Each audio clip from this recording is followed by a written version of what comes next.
Bienvenido al curso La Iglesia Apostólica. Quisiera hacer una oración para poner este curso en las manos de nuestro Señor y de esa manera aspirar a que sea de bendición para todos los que formemos parte de Él.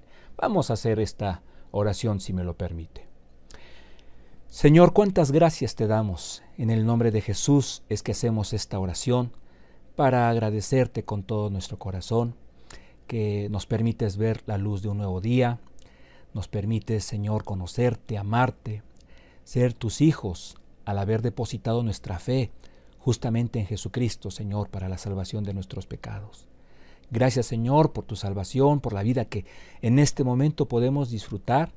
Gracias, Padre, por tu permiso, por tu bendición. Ponemos humildemente en tus manos este curso también, Señor, para que quienes formemos parte de él seamos bendecidos por ti.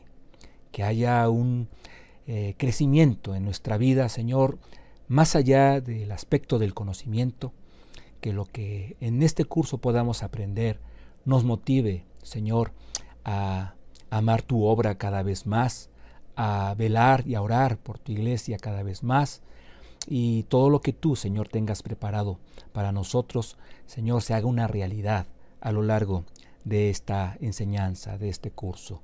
Sé tú el maestro. Dirígenos de principio a fin, desde esta clase hasta su término, hasta el término de este curso, Señor.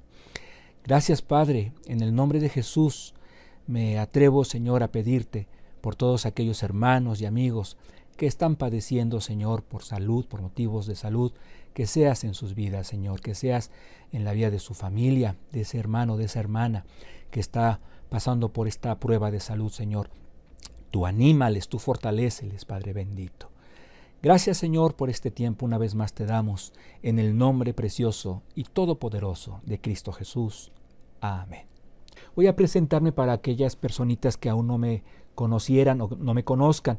Mi nombre completo es José Gerardo Arellano Méndez. Tengo la bendición de formar parte, junto con mi esposa y mis hijas, de la familia Torrefuerte desde hace un poquito más de 2 años. El ministerio de la enseñanza es algo que me ha apasionado por mucho tiempo, y por ello me siento muy gozoso de compartir esta experiencia con todos y cada uno de ustedes. Ya entrando de una manera más concreta a lo que es este curso, a lo que es este estudio bíblico, es importante que hagamos esta aclaración, mencionemos estos detalles. Este curso forma parte de todo un diplomado que se llama La Historia de la Iglesia. Estamos hablando que estamos iniciando con esta clase el primer cuatrimestre. Por eso estaríamos hablando, mi hermano, de que aproximadamente en cada cuatrimestre de estos 3 que le hago mención, estamos hablando de 1 año de duración, en cada uno de estos cuatrimestres estaremos tratando de abarcar 2 principales etapas de esta historia preciosa de la Iglesia de Jesucristo. Recuerde, en cuanto al tema de la historia de la Iglesia, sí estamos obviamente enfocando aspectos históricos, nombres, lugares, acontecimientos, pero el objetivo principal de este curso, de este estudio bíblico, es que nosotros podamos apreciar, podamos ver el poder de nuestro Señor Jesucristo iniciando su iglesia, guiándola, sustentándola, protegiéndola. Es decir, cuando hablamos de la iglesia, estamos hablando de la esposa de Cristo. Esta es una historia que está abierta. Esta es una historia que no ha concluido y nosotros, mirando hacia atrás, la estamos tratando de estudiar. Es una historia que se está aún escribiendo y en la que estamos viendo a Cristo Jesús operando. Jesús trabaja en su iglesia, a través de su iglesia, de una manera, por demás está decirlo, maravillosa. Por eso la importancia de este estudio bíblico, de este curso, de estas clases. Y bueno, le decía yo, entonces, en este cuatrimestre estaremos viendo 2 etapas. Estamos hablando de la etapa apostólica y de la etapa de la iglesia perseguida. De entrada, desde un principio, la iglesia ha sufrido persecución Pero cuando decimos la etapa de la iglesia perseguida, lo estamos haciendo o estaremos enfocando aspectos que van más allá de Palestina, de territorio palestino. Pero bueno, eso es algo así como una introducción que estamos de una manera breve mencionando. Y bueno, la dinámica será sencilla.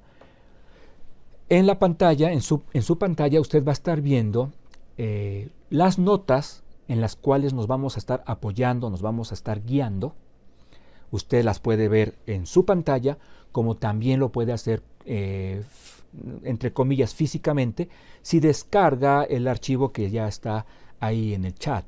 Entonces, por ese lado, bueno, me siento con la confianza de ir leyendo e ir haciendo comentarios. Y algo que es muy importante a resaltar para este curso, vamos a dejar un poquito la tentación de decir para que usted lo consulte más tarde en casa, sobre todo en temas bíblicos, en temas, esto es, en los versículos en los que debemos respaldarnos para lo que se expone. Vamos a dar el espacio debido, es decir, vamos a estar viendo con detenimiento aquellos pasajes de la Escritura que nos muestran lo que estamos tratando de explicar. Después de esta introducción, vamos a entrar ya de lleno a lo que es la lección. Vamos a tener ahí la guía en la que vamos a apoyarnos para ir explicando, ir desarrollando cada una de las clases. Debemos considerar que la Iglesia Apostólica abarca un tiempo que podemos delimitar desde la ascensión de nuestro Señor Jesucristo, alrededor del año 30, al año 100 aproximadamente. ¿Cuándo se marca o por qué se marca este año como conclusión de esta etapa? Porque es, digamos, el tiempo en el que Juan, el último de los apóstoles, muere. Entonces ahí tenemos, la Iglesia Apostólica abarca desde la ascensión de Cristo Jesús, año 30 aproximadamente, al 100, por o con la muerte del apóstol Juan. Cada una de las etapas que ha vivido, ha experimentado, incluso en su momento ha sufrido la Iglesia de Cristo Jesús, cada una de ellas también puede abarcar o clasificar algunos periodos que nos facilita, al tener esta clasificación un poco más minuciosa, ir entendiendo algunos acontecimientos, ir entendiendo con más precisión la historia de la Iglesia. Por eso es que tenemos ahí que el periodo que necesitamos o con el que vamos a arrancar es la Iglesia a partir del Pentecostés. Estamos hablando de un periodo dentro del que ya hicimos mención. Un periodo, la Iglesia Apostólica, que abarca aproximadamente 70 años. Ahora, dentro de estos 70 años tenemos los 5 primeros, a los cuales vamos a considerar como la Iglesia en el Pentecostés. Algunos historiadores la mencionan como la Iglesia Pentecostal. Nosotros no quisimos hacerlo así para que no se prestara a confusión y se llegara a creer que se habla de la denominación cristiana, Iglesia Pentecostal. Se trata de la Iglesia Pentecostal, pero porque es el tiempo en el que la Iglesia surge, y esto cuando es en el Pentecostés. 5 años, le decía yo, del año 30 al 35. ¿Por qué ubicamos el 35? Bueno, este periodo lo estamos cerrando en el año 35, o se ha cerrado en el año 35, porque emblemáticamente en ese tiempo tenemos a Esteban. Muchos lo catalogan como el primer mártir de la Iglesia. En su predicación, en su muerte, tenemos acontecimientos que podrían considerarse como el cierre de este periodo, el periodo de la Iglesia en el Pentecostés. Hagamos la aclaración que creemos es importante desarrollar desde un inicio.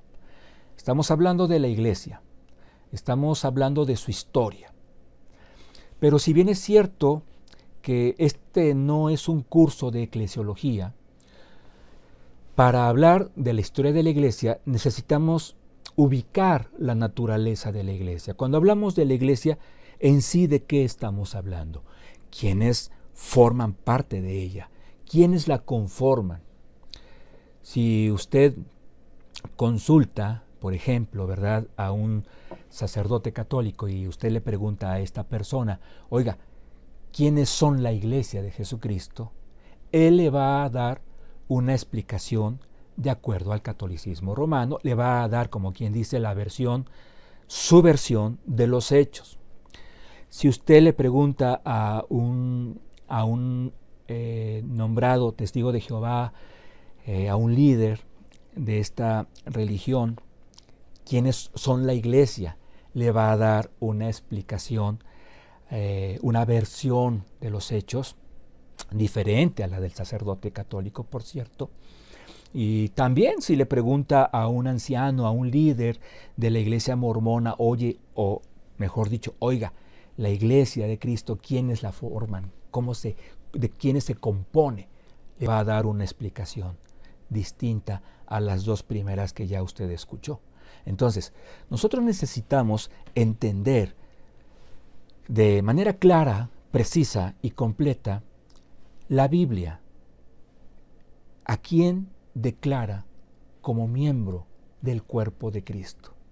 La palabra de Dios, Dios mismo, a quien menciona que es parte de la iglesia de Jesucristo, de la genuina.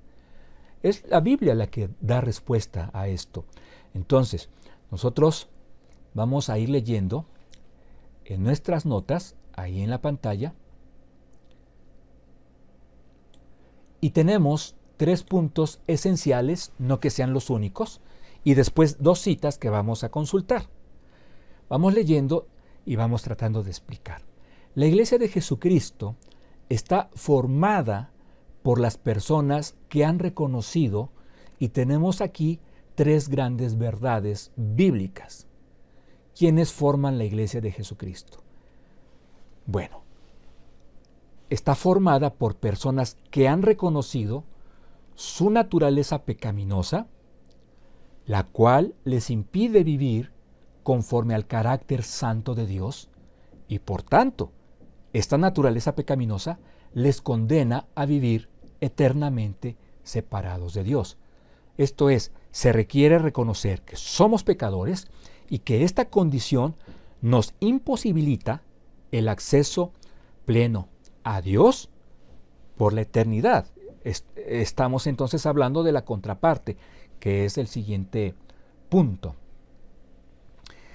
Esta persona que forma parte del cuerpo de Cristo reconoce, subrayemos ahí, mediante un acto de fe, es decir, no solamente de manera intelectual, sino su voluntad está involucrada, reconoce mediante un acto de fe a la obra de Jesucristo, muerte y resurrección, como el único medio provisto por el Padre para la salvación.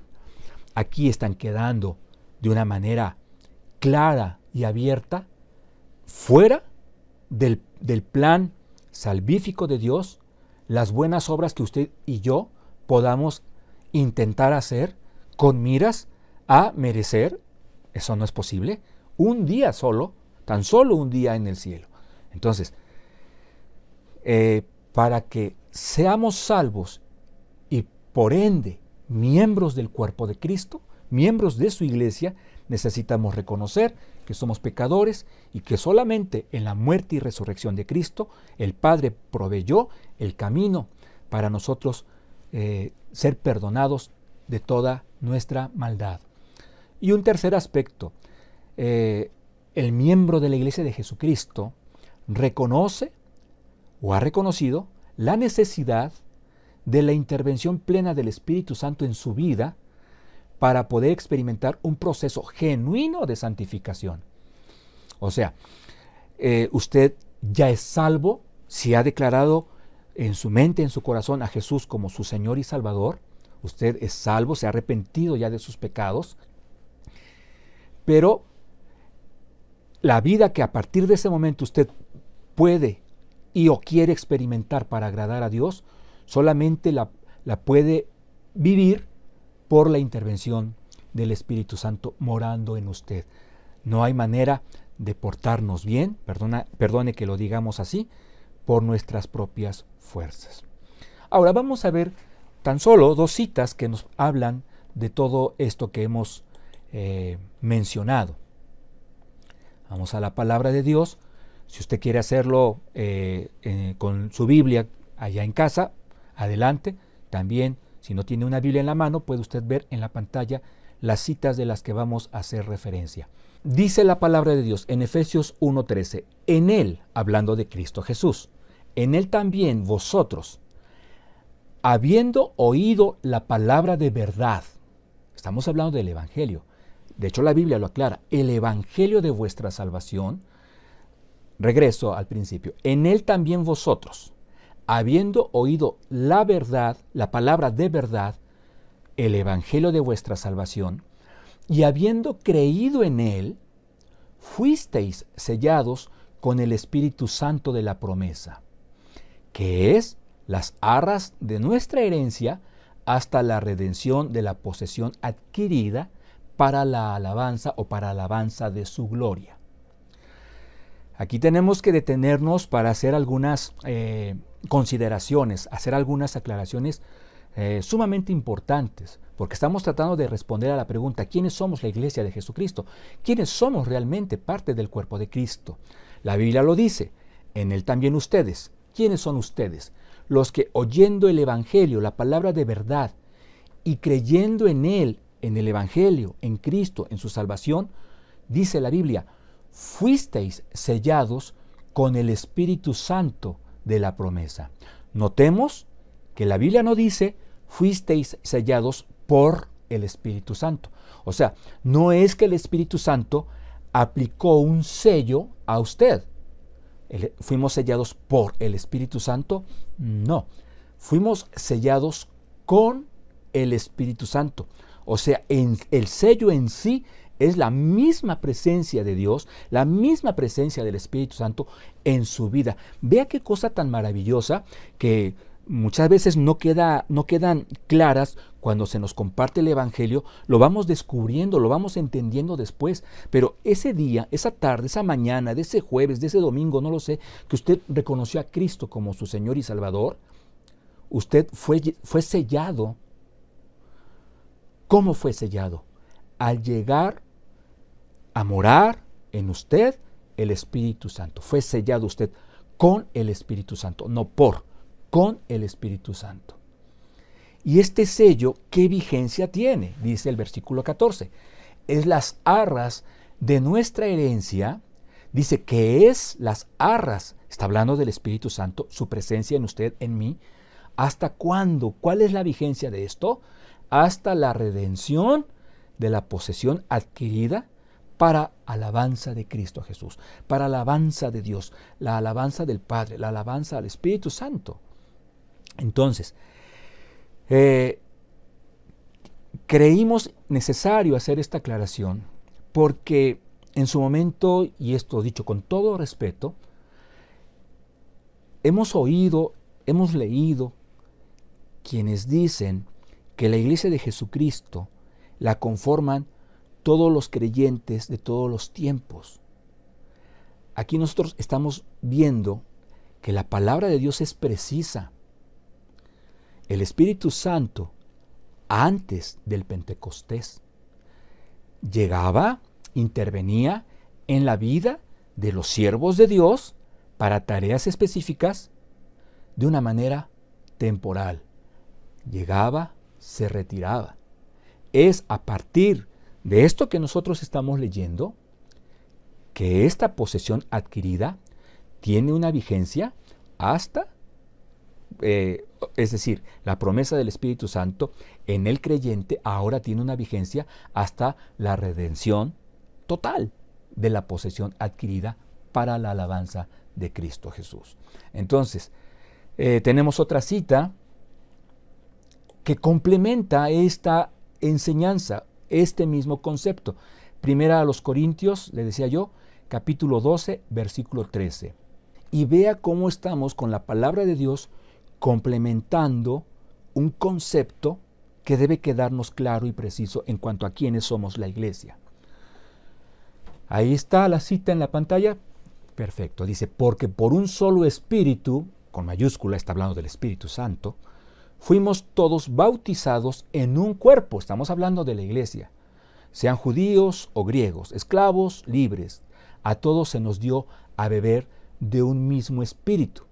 Versículo 14. Además, el cuerpo no es un solo miembro, sino muchos. Lo sabemos, ¿verdad? Capítulos 12, 13, 14 de esta preciosa carta hace una exposición exhaustiva de la obra del Espíritu Santo en la iglesia, a través de dones. Pero bueno, ese no es el tema en este momento.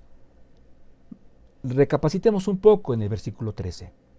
Dice la palabra de Dios, fuimos todos bautizados. Vamos aquí a hablar de estas dos palabras. ¿Todos quiénes? Cuando el apóstol Pablo, dirigido por el Espíritu Santo, precisamente dice todos, está hablando de la universalidad de la salvación. Por eso dice, puede ser judío o griego, puede ser esclavo o libre. Esto es, no por default formamos parte de la iglesia de Jesucristo. No por la observación de un ritual religioso es que formamos parte del cuerpo de Cristo. Somos parte del cuerpo de Cristo por un acto de fe que se dio en nuestro corazón en un momento dado. Ahora dice, fuimos todos bautizados. Es cierto que a la palabra de Dios no se le debe quitar, poner ni cambiar. Aquí no estamos haciendo esto. Solamente estamos dándole una aplicación tal vez más específica a nuestro lenguaje, cuando en lugar de bautizado le propongo que lo leamos como fuimos todos inmersos, fuimos todos metidos, porque al final de cuentas eso significa la palabra bautizo. Se sumerge algo, cuando se bautiza algo se está sumergiendo algo. Entonces, leyéndolo así, vea con qué claridad nos dice la palabra de Dios. Usted reconoce en Jesucristo a su Señor Salvador, le entrega su vida, se arrepiente de su vida pecaminosa, y dice la palabra de Dios en esta parte, en este versículo, por un solo espíritu, usted fue inmerso en un cuerpo, en el cuerpo de Cristo, en la iglesia. Fue sellado con el Espíritu Santo, recuerde. Entonces, de una manera natural, voy a decirlo así, automática, usted forma parte ya del cuerpo de Cristo. Usted y yo que hemos depositado nuestra fe en Él, en su muerte, en su resurrección. Entonces, vea que esta es una explicación respaldada con la palabra de Dios y que puede ser muy diferente a lo que hemos escuchado, ¿verdad?, de otros grupos religiosos. Nosotros, nuestro anhelo es centrarnos en lo que dice la palabra de Dios. Entonces, aquí tenemos la confianza de que hemos dejado en claro este primer punto. Lea conmigo, por favor, tenemos ahí un inciso B. Es interesante ver que Jesús prohibió a sus discípulos que durante su ministerio, estamos hablando de un lapso aproximado de 3 años, les prohibió a ellos, Jesús, a sus discípulos, que proclamaran que Él era el Mesías. Vamos a leerlo un poco más adelante, Marcos 8, del 29 al 30. Incluso durante los 40 días en los que estuvo apareciendo a sus discípulos, aunque les mencionó ya la gran comisión después de resucitado, les encomendó que estuvieran concentrados en Jerusalén todavía un tiempo más, es decir, hasta el cumplimiento de la llegada del Espíritu Santo a sus vidas. ¿No se le hace interesante? La naturaleza de la iglesia, o dentro del tema de la naturaleza de la iglesia, nosotros no podemos hacer a un lado su misión. ¿Cuál es la misión de la iglesia? Y la misión de la iglesia, entre otras tareas, fundamental es la extensión del reino de Dios a través de la proclamación del Evangelio de Jesucristo. Y llama la atención de que durante esos 3 años de capacitación, de convivencia entre Jesús y sus discípulos, Él no solo no les recomendó que no hablaran de su mesianismo, de su función como Mesías, de su papel de Mesías, sino que se los prohibió. Vamos, de hecho, a leerlo para que nos quede todavía más claro. Estamos hablando de que se trata de Marcos, el Evangelio de Marcos, capítulo 8, versículos del 29 al 30. Dice la palabra de Dios: entonces él les dijo, ¿y vosotros quién decís que soy? Respondiendo Pedro le dijo, tú eres el Cristo. Pero él les mandó que no dijesen esto de él a ninguno. Ahora, nosotros no sabemos qué tan fieles hayan sido a este mandato los discípulos, igual, y cuando estaban cenando con su familia hacían alguna referencia a ellos, yo no lo sé. Pero la prohibición expresa de parte de Jesús era: no digan lo que están entendiendo, lo que ya están apreciando, lo que ya están descubriendo, no lo compartan. Qué interesante. Y es que, vamos leyendo en el segundo párrafo, y es que la tarea primordial de la iglesia es proclamar a Cristo. Pero esta proclamación, la del Evangelio de Jesucristo, no puede ser realizada con los resultados deseados sin la intervención plena del Espíritu Santo. Pues, ¿qué nos dice Jesús en su palabra? Que es Dios, Espíritu Santo, quien convence de tres cosas: pecado, justicia y juicio. Juan 16, de los versículos 7 al 8. Entonces, si tiene usted ahí sus notas, le agrega el versículo 7 para tener un contexto un poco más amplio. Juan 16, 7 dice nuestro Señor Jesús a sus discípulos: pero yo os digo la verdad, os conviene que yo me vaya, porque si no me fuera, el Consolador, estamos hablando del Espíritu Santo, no vendría a vosotros, mas si me fuere, os lo enviaré. Y cuando Él venga, convencerá al mundo de pecado, de justicia y de juicio. Cuando usted, cuando yo tenemos la bendición de estar compartiendo el Evangelio, nuestro anhelo es que la persona que escucha el Evangelio de Cristo Jesús sea convencida de pecado, esto es, de que es pecador, de justicia, que Dios Padre en la cruz permitió que el Hijo, Jesús, hiciera la justicia que nosotros nunca alcanzaríamos. Y juicio, esto es, que si nosotros rechazamos este regalo de amor, este regalo de parte de Dios, de Cristo, hay un juicio para nosotros si rechazamos la gracia divina. Entonces, Cristo Jesús nos está aclarando cuál es la labor del Espíritu Santo en el evangelismo. Y nos queda claro de que la obra la hace Él, el Espíritu Santo, al 100%. Esto es, si usted ha tenido la dicha, y no lo dudo, de ver a personas que a través de su testimonio, el de usted, de su labor evangelística, si usted ha tenido la dicha de ver a gente arrepintiéndose de sus pecados, entregándole su corazón a Cristo Jesús, ha sido netamente por el Espíritu Santo. Y esto queda todavía más claro, más patente, cuando nosotros nos damos cuenta de que nuestra exposición tal vez fue incompleta, tal vez fue desordenada, tal vez fue un tanto acalorada en su momento, lo cual no era lo más conveniente. Bueno, y que con todo eso la persona deposita su fe en Cristo Jesús, se entrega a Él. Esto es claro, lo tuvo que hacer, lo hizo de hecho exclusivamente el Espíritu Santo. Por eso les dice nuestro Señor Jesucristo: con todo y que están percibiendo que soy el Salvador, que soy el Mesías prometido, no lo expongan. Era necesaria la llegada del Espíritu Santo, pues es Él el que convence al hombre de lo que tiene que estar convencido para poder pasar de las tinieblas a la luz admirable de Jesucristo.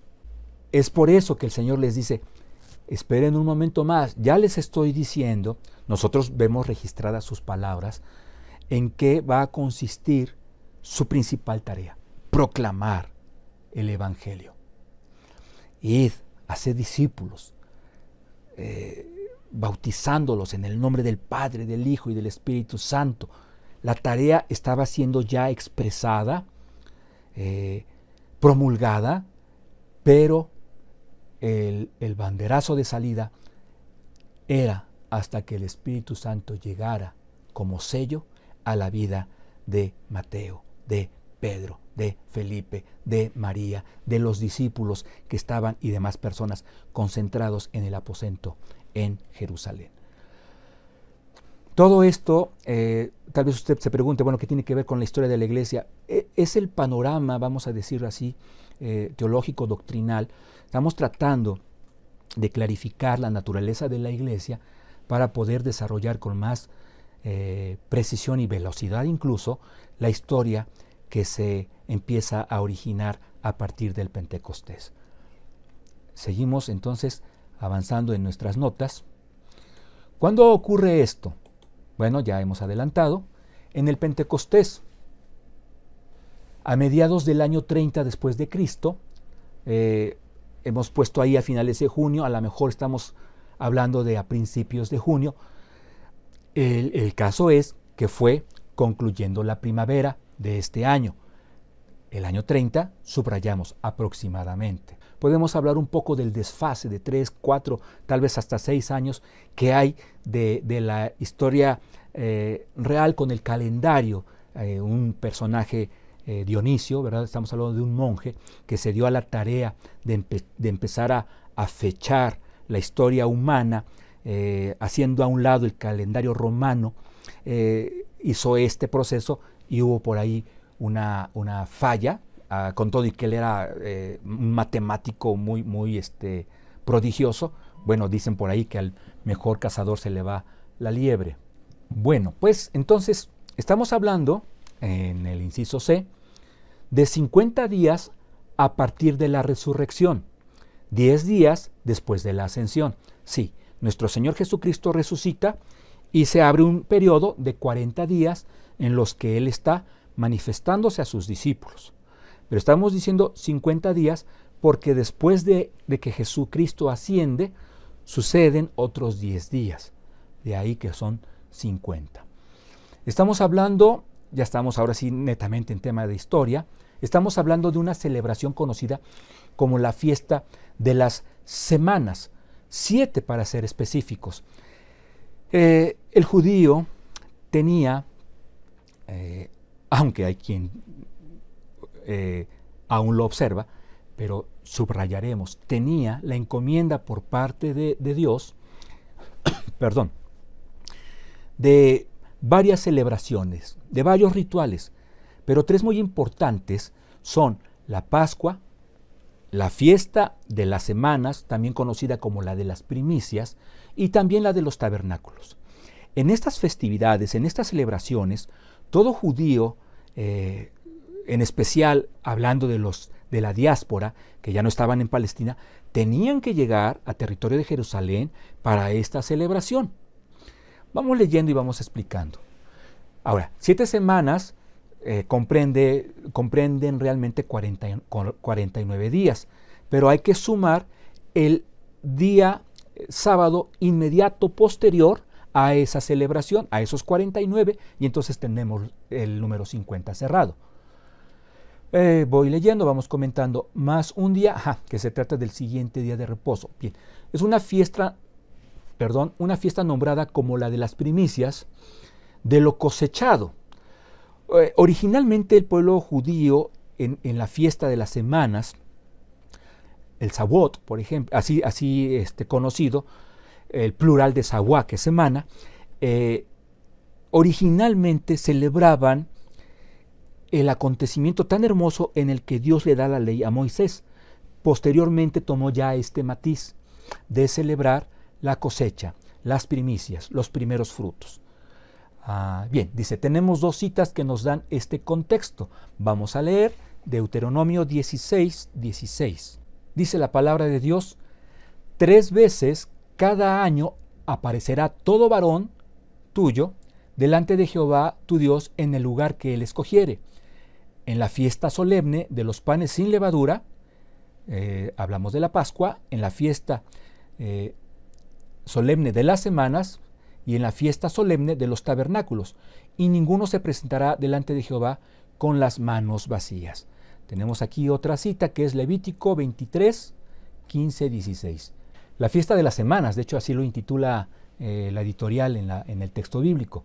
Levítico 23, 15 y 16 dicen: y contaréis desde el día que sigue al día de reposo, desde el día en que ofrecisteis la gavilla de la ofrenda mecida, 7 semanas cumplidas serán. Hasta el día siguiente del 7º día de reposo, contaréis, entonces ya son ahí los 50 días. Entonces ofreceréis el nuevo grano a Jehová. La iglesia surge en una celebración en la que se va a cosechar, pero ¿qué es lo que se va a cosechar? Trascendiendo al campo espiritual, almas. El Señor Jesucristo en Juan 4:35 hace referencia a los corazones ya listos para el Evangelio. Juan 4:35 dice: ¿no decís vosotros, aún faltan 4 meses para que llegue la siega? Este era un dicho judío. No debemos tomarlo como literal. ¿No decís vosotros, aún faltan 4 meses para que llegue la siega? He aquí os digo, alzad vuestros ojos y mirad los campos, porque ya están blancos para la siega. Estamos hablando de esa etapa en la que el trigo empieza a mostrar un color blanco, de que se empieza a abrir. Ya están blancos para la siega. El nacimiento de la iglesia es un acontecimiento que, si bien se da en la ciudad de Jerusalén, se trata de un acontecimiento con repercusión mundial, por la cantidad de gente que, aunque era de origen judía, ya vivía en otras partes, aparte de los visitantes. Es necesario reflexionar sobre cómo nos dice la Biblia que sucede la llegada del Espíritu Santo. En Hechos 2:3, y esta es la última cita que vemos hoy, dice la palabra de Dios: y se les aparecieron lenguas repartidas como de fuego, asentándose sobre cada uno de ellos.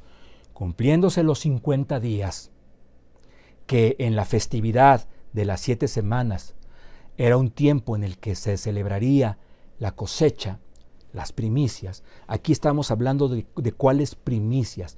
Las primeras personas que por la labor del Espíritu Santo en los apóstoles y a través de los apóstoles se convierten al Evangelio de Jesucristo. Ahora bien, dice la palabra de Dios que la forma que adopta el Espíritu Santo para esta manifestación es o fueron lenguas de fuego. La lengua, usted y yo sabemos que es un instrumento para la comunicación. Y el fuego, la Biblia en muchas partes lo menciona como un agente purificador. Entonces estamos hablando de que el Espíritu Santo llega manifestando la esencia para lo cual estaba llegando en el Pentecostés. ¿O por qué en el Pentecostés?